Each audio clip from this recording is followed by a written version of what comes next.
সরকারি চাকরি আইন সংশোধন অধ্যাদেশ বাতিলের দাবিতে তৃতীয় দিনের মতো বিক্ষোভ করছেন সচিবালয়ের কর্মকর্তা কর্মচারীরা। পরে তারা জনপ্রশাসন মন্ত্রণালয়ের সামনেও বিক্ষোভ করেন। গত বৃহস্পতিবার অন্তর্বর্তী সরকারের উপদেষ্টা পরিষদের বৈঠকে সরকারি চাকরি আইন 2018 সংশোধন করে সরকারি চাকরি সংশোধন অধ্যাদেশ 2025-এর খসড়া অনুমোদন দেয়া হয়। এর গেজেট প্রকাশ করা হয় রবিবার। আন্দোলনকারীদের অভিযোগ, নতুন আইনের মাধ্যমে সরকারি কর্মকর্তা কর্মচারীদের বিরুদ্ধে সহজেই শাস্তি, এমনকি চাকরি থেকে বরখাস্ত করার সুযোগও তৈরি করা হয়েছে। আজকের মধ্যে এই অধ্যাদেশ প্রত্যাহারের দাবি জানিয়েছেন তারা।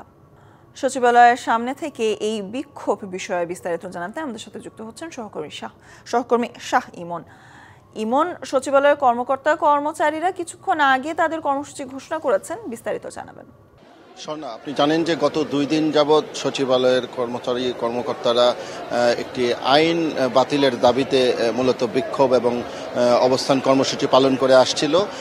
এই কর্মসূচি চলাকালীনই গতকাল এই আইনটি 18 সালের যে আইনটি ছিল সেটি বাতিল করে এবং সংশোধনী এনে 2025 অধ্যাদেশ 2025 একটি আইন গতকালকেই পাশ করে দেওয়া হয়েছে। এর প্রেক্ষিতে আজকে তাদের আন্দোলন আরও তীব্র হয়েছে এবং সকাল থেকে তারা সচিবালয়ের বিভিন্ন ভবন থেকে শুরু করে বিভিন্ন সড়কে তারা বিক্ষোভ মিছিল করেছে এবং বিক্ষোভ মিছিলের মাধ্যমে তারা বিভিন্ন ভবনের সচিবালয়ের ফটক প্রদক্ষিণ করে এসে জনপ্রশাসন মন্ত্রণালয়ের যে ভবনটি রয়েছে নতুন, সেই ভবনের নিচে অবস্থান নিয়েছিল। এলএমই সার্টিফাইড বিশ্বসেরা কপারে তৈরি ওয়ালটন কেবলস, যা আপনার স্থাপনাকে রাখবে সব সময় নিরাপদ।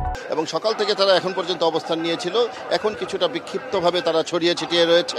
তারা 4টার আগে আবার এখানে সমবেত হবে। তো মূল জিনিসটি হচ্ছে যে কালকে যে আইনটি পাশ হয়েছে সেই আইনের প্রেক্ষিতে তারা এটিকে বলছে যে একটি কালো আইন, তারা এই আইন কোনোভাবেই মানবে না।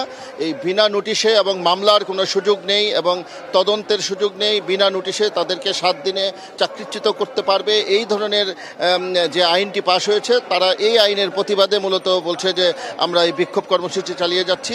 তারা এখানে জনপ্রশাসন সচিবের সাথে দেখা করার চেষ্টা করেছিল, কিন্তু এখানে তারা উপরে যেতে পারেনি। এখন তারা এখানে নিচে অবস্থান করছে জনপ্রশাসন ভবনে। তারা বলছে যে এই আইনটি মূলত 18 সালে এর আগে সংশোধন করা হয়েছিল, কিন্তু সেটি একটি উদ্দেশ্যমূলকভাবে এই গভর্নমেন্টের কেউ এটি করছে বলে তারা অভিযোগ করছে যে তাদের এতে করে তাদের মানবাধিকার লঙ্ঘন হচ্ছে, একদিকে তাদের চাকরির একটি অনিশ্চয়তা তৈরি হচ্ছে।